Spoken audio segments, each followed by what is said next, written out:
नमस्कार दर्शकों, आप देख रहे हैं आज का सच और मैं दिखा रहा हूं आपको आज एक ऐसी घटना से रूबरू करा रहा हूं। बताया जा रहा है कि जो आरोपी है वो किस तरह से पीड़ित परिवार को परेशान कर रहा है और क्या है मामला, मैं ये जानना जरूर चाहूँगा। मेरा नाम शिव कुमार है। ये मनोज, मनीष, इनकी मम्मी गीता, इन लोगों ने 31 मई 2021 को एक एग्रीमेंट अपने मकान का हमारे साले धर्मेंद्र के नाम किया। 8,45,000 रुपये इन्होंने लिए और उसमें 6 महीने का टाइम लिया और उसके बाद में जब टाइम पूरा हो गया हमने वहाँ कोर्ट में हाजिरी लगवाई तो ये उस पर नहीं पहुँचे। नोटिस भिजवाया, नोटिस पे भी नहीं पहुँचे। उसके बाद इन्होंने से कहा कि भैया या तो पैसा दो या उसको क्या नाम है बेनामा करो। तो इन्होंने इनके मतलब बदनीयत आ गई। इन्होंने गाली गलौज, जाति सूचक शब्द कह के अपमानित करके और उसके बाद में 24 तारीख को हमारी पत्नी बाज़ार से सामान लेके आ रही थी और उनको रास्ते में घेर करके मनोज, मनीष और ये क्या नाम है योगेश, इन तीनों ने वहाँ पकड़ लिया और असली हरकतें की और बदतमीजी की, मारपीट करी। उसके बाद में मुकदमा, उसके बाद में 25 फरवरी में फिर हम जो धर्मेंद्र है जिसके नाम है एग्रीमेंट, उसको इन्होंने घेर के वहाँ घर में बैठा था वो, उसको घेर में सभी एक राय इकट्ठे होकर इनकी माँ बहन सब जितनी भी हैं पूरा परिवार आकर के और सब ने इनको उसको भी मारा और हमारी पत्नी को भी इनकी माँ बहन सब आ गई थी, वहीं मारा पीटा। उसके बाद में वहाँ घर में घुस के मारा पीटा। पुलिस ने जांच करी, हम थाने गए, पुलिस ने जांच करी। जांच करने के बाद पुलिस ने मेडिकल कराया। मेडिकल कराने के बाद में पुलिस ने FIR कराई, मुकदमा लिखवाया। मुकदमा लिखवाने के बाद में इनकी माँ और इनका भाई योगेश को पुलिस ने पकड़ के जेल भेज दिया। उसके बाद में जब वो 26 दिन 30 दिन जो भी है जेल में रही, जेल से जब वो बाहर आ गई हैं, अब हमारे परिवार को, हमारी पत्नी को, हमारे परिवार को, हमारे बड़े भाई पुलिस में हैं, उनकी आगरा ड्यूटी है, उनको पूरे परिवार को परेशान कर रहा है और ब्लैकमेल कर रहा है और समाज में अपमानित कर रहा है कि मैंने कोई पैसा नहीं लिया और मैंने जो है 8,45,000 रुपये ये उसमें मांग कर रहे हैं, फैसले में मांग कर रहे हैं और ये आए दिन झूठे मुकदमे हर कहीं पे लगा देते हैं। ये बिल्कुल झूठ बोल रहा है, निराधार झूठ है। इसमें दो जने इनके घर वाले जेल गए हैं और ये भी प्रशासन अपना काम कर रहा है, जांच कर रहा है। अगर जांच में ये लोग दोषी पाए जाते हैं तो इनको भी प्रशासन जेल भेजेगा। देखिए, मैं आपसे एक बात और पूछना चाहूँगा। आपने बताया है कि बेनामा वाला जो मामला है, कितना रुपया आप अब तक उस परिवार को दे चुके हैं? 8,45,000 रुपये इनको हमने दे दिया है। 8,45,000 में हमारे 6.5 पौने 7 लाख रुपया हमने खाते से ट्रांसफ़र किया है। उसके बाद में और कैश में दिया है। अच्छा, स्टाम्प पे लिख के दिया है। सारा जितना भी है मेरे पास, सारे कागज़ हैं, प्रूफ है, चेक भी हैं, सारी चीज़ हैं। जो इन्होंने जो ये कह रहा है कि मुझसे एक भी पैसा नहीं लिया, मैंने और इनका पैसा अदा कर दिया है। इन्होंने हमारे खिलाफ नोटिस भी दिया। मैं सारे कागज़ दिखाऊंगा। उसमें 5,13,000 रुपये कोर्ट से जो नोटिस भिजवाया है, 5 लाख ये रही जी मेरे पास है। देखिए, आप देख रहे हैं कि इन्होंने बताया है कि जो रुपया इन्होंने उस परिवार के लिए दिया है वो सारे प्रूफ इनके पास मौजूद हैं। क्योंकि कहीं ना कहीं आप ये भी देख सकते हैं कि जिस समय पर पैसा ऑनलाइन पेमेंट किया जाता है तो उसका कोई ना कोई सबूत हमारे पास ज़रूर रहता है। तो वो सारे सबूत ये दर्शकों के सामने पेश कर रहे हैं। आप देख सकते हैं। देखिए, ये देखिए, ये स्टाम्प भी दिखा रहे हैं क्योंकि कहीं ना कहीं ये 100 रुपये का स्टाम्प है ये, और स्टाम्प की वैल्यू आप समझ सकते हैं कि स्टाम्प पर कोई ऐसे ही साइन नहीं कर देता है। कहीं ना कहीं कुछ ना कुछ तो उन्होंने लिया है।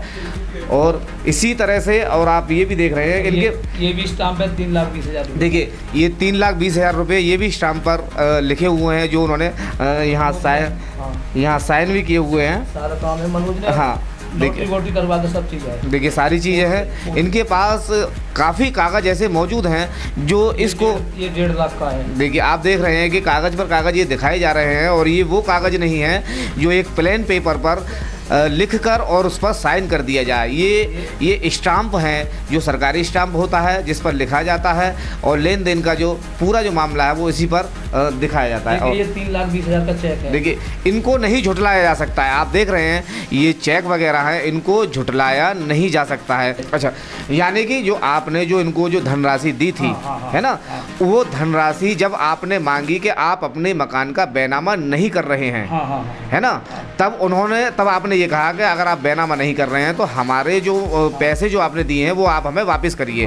तो उस आधार पर उन्होंने आपको ये जो चेक वापस किए हैं, है ना, ये देखिए ये चेक है। जब इन्होंने अपना रुपया मांगा तो ये चेक उनको दे दिया गया है, लेकिन अब बताया ये भी जा रहा है कि ये चेक जो है पूरी तरह से बाउंस है। इन्होंने ये बताया है कि ये जो चेक हैं इसमें सिग्नेचर डिफरेंस बताया जा रहा है और कहीं ना कहीं ये जो फ्रॉड है वो भी साफ साफ यहाँ दिख रहा है।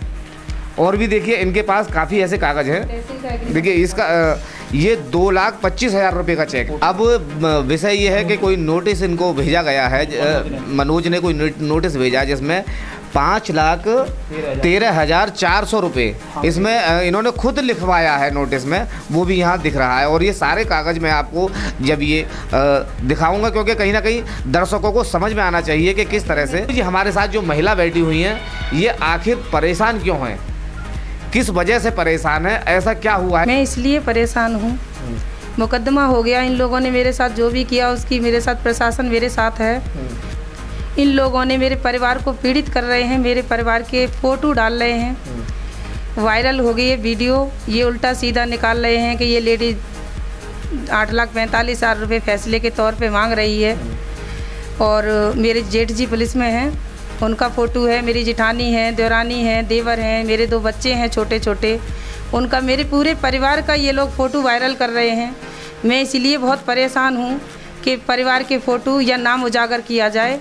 देखिए विषय ये है कि छेड़छाड़ का मुकदमा लिख चुका है और किसी को भी इस तरह की अथॉरिटी नहीं होती है कि महिला का नाम व स्थान व उनका फ़ोटो उजागर किया जाए। अब ये इस बात से ज़्यादा परेशान है, इनकी जो छवि है उसको धूमिल करने की पूरी तरह से कोशिश की जा रही है। कहीं ना कहीं अगर ये कदम उठाया जा रहा है तो ये बहुत ही निंदनीय कदम है। अच्छा, अन्यथा में अगर ये सब नहीं रुका तो आप किस तरह की कार्रवाई कराना चाहेंगी, वे शासन प्रशासन से क्या कहना चाहेंगी? कहीं ना कहीं शासन प्रशासन से आप मिल भी रही होंगी। शासन प्रशासन पूरा मेरी तरफ है, मेरी पूरी मदद कर रहे हैं। मैं प्रशासन से आज क्राइम एसपी सिटी से मिली हूँ। उन्होंने मुझसे कहा है, मैंने उनसे कहा कि मैडम ये जो फ़ोटो वायरल हुए हैं इनका आप क्या, तो उन्होंने मुझसे कहा है कि आप बिल्कुल चिंता ना करें और इसके खिलाफ़ जो मनोज और ये मनीष योगेश जो आपके फ़ोटो वायरल कर रहे हैं, आपके परिवार को पीड़ित कर रहे हैं, आप तो वैसे ही पीड़ित हैं, इनके खिलाफ़ एक FIR दर्ज और कराई जाएगी। तो उन्होंने कहा आप बिल्कुल चिंता ना करें, फ़ोटो किसी को भी वो नहीं है जो फ़ोटो वायरल करे और आपके परिवार को पीड़ित करे। मेरा परिवार इतना पीड़ित है, जो मेरे जेठ जी हैं पुलिस में इतने परेशान हैं, और जो मेरी जिठानी है घर का काम करती हैं, दौरानी हैं, वो इतनी परेशान है कि ये देखो मीडिया तो जो कर रही है, मैं पूरे परिवार को लेके SSP साहब के सामने पेश होंगी। अन्यथा यहाँ सुनवाई नहीं होती है तो मैं मुख्यमंत्री साहब के पास भी जाऊँगी और वहाँ पे जाके अपनी समस्या प्रावधान करूँगी। सर जी, हम ये चाहते हैं कि ये फ्रॉड आदमी है, इसने ऐसे कितने 150-200 लोगों को ठगा जैसे हमको ठगा है। ऐसे ही चेक दे करके इसने पैसा ले लेता है, उसके बाद में उसमें नहीं होता, चेक खाते में पैसे नहीं होते हैं। ये ऐसा फ्रॉड आदमी है, जैसे पैसा मांगा तो इसके पास ऐसी कोई चीज़ है कि खाते में शो कर देती है पैसा। जैसे 1 लाख रुपया शो कर दिया, उसके बाद में दिखा तो दिया, खाते में तुरंत खींच लिया।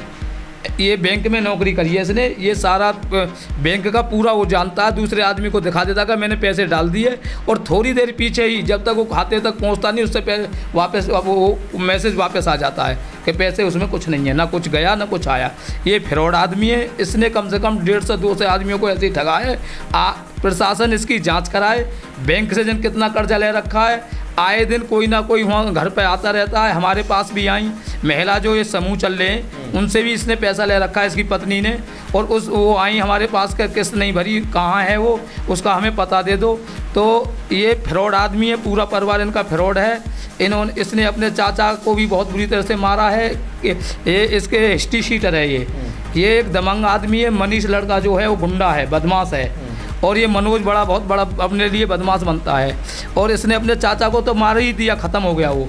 और वो केस चल रहा है हाथरस में, कोर्ट में केस चल रहा है, 326 चल रही है, उसके दांत तोड़ दिए। ये एक हिस्ट्री शीटर है। इसके खिलाफ कानूनी कार्रवाई हो, इसकी जांच करी जाए और इसको तुरंत कार्रवाई करके इसको जेल भेजा जाए। जिस तरह से आपके फ़ोटो वीडियो को वायरल किया जा रहा है, समाज में आप जब घर से निकलती हैं तो कैसा महसूस करती हैं? वह समाज किस तरह से ताने मारता है? मैं बहुत ही परेशान हूँ, तो मैं अपनी जान दे दूँगी। मैं घर से जब निकलती हूँ तो लोग मुझे खड़ा करके, लेडीज़ घर से निकल आती हैं कि आपके खिलाफ़ वीडियो पड़ रही है। मेरे बच्चों तक को नहीं निकलने दे रहे हैं गलियों में। स्कूल जाते हैं मेरे बच्चे, उनसे खड़ा कर करके पूछते हैं। अच्छा, मैं ये पूछना चाहूँगा, आप क्या करते हैं? मैं वृद्धाश्रम में नौकरी करता हूँ, जहांगीराबाद बुलंदशहर में। मेरे बच्चे यहाँ अलीगढ़ रहते हैं और मैं एक वहाँ बहुत अच्छा काम कर रहा हूँ, बहुत सेवा कर रहा हूँ। मैं अब भी एक बाबा लेके आया हूँ दीनदयाल हॉस्पिटल में। उनका हाथ फ्रैक्चर हो गया, उनका ऑपरेशन कराने लाया हूँ और उनकी यहीं सेवा कर रहा हूँ। और दीनदयाल हॉस्पिटल में वो भर्ती हैं और मेरा सेवा ही काम है। ये जब मेरे पास गया तो ये मेरे पैर छू करके रो रहा था। 3 दिन से भूखा बता रहा था ये मनोज कि मैं भूखा हूँ, इसकी माँ और ये। तो मेरी पत्नी ने कहा कि जब इतनी 50 किलोमीटर दूर से ये हमारे पास आए तो प्रधान जी इनका कुछ सलूशन करो, ये कुछ मन लेके आए हैं। इनको पैसा दिया, सब काम किया। आज ये हमारी बदनामी भी कर रहे हैं, प्लस हमारा पैसा हम पे आरोप लगा रहे हैं, प्रत्यारोप लगा रहे हैं। और ये फ्रॉड है। ये इसका मतलब एक हमारा पड़ोसी यही सामने वाला, उससे 20,000 रुपये इसने ले लिए, उसका पैसा नहीं दिया, चेक दे दिया उसको और उसकी जांच कराई जाए। उस पर चेक बाउंस रखा है। हाँ, प्रशासन मेरे साथ है। मुझे प्रशासन से कोई शिकायत नहीं है, बस मुझे मीडिया वालों से शिकायत है। अगर मीडिया वाले जो भी निकालते हैं वो दोनों पक्षों की राय लेके निकालें, जो भी सत्य है उसे निकालें और मेरे परिवार वालों के फ़ोटो ऐसे वायरल न करें जिससे मेरे परिवार वाले बहुत पीड़ित हैं, बहुत ही ज़्यादा परेशान हैं। आप क्या करती हैं? मैं अब तो फ़िलहाल कुछ नहीं करती हूँ। वैसे मैंने MA B.Ed किया है। मैं शिक्षा मित्र की जॉब करती थी, सहायक अध्यापक, प्रौढ़ शिक्षा जो चली है। अब मैंने रिजाइन दे दिया है। अब फ़िलहाल मैं हाउसवाइफ हूँ, कुछ नहीं करती। बने रहिए हमारे साथ, मैं है पिराजा, आज का सच सहयोगी नितिन गुप्ता के साथ।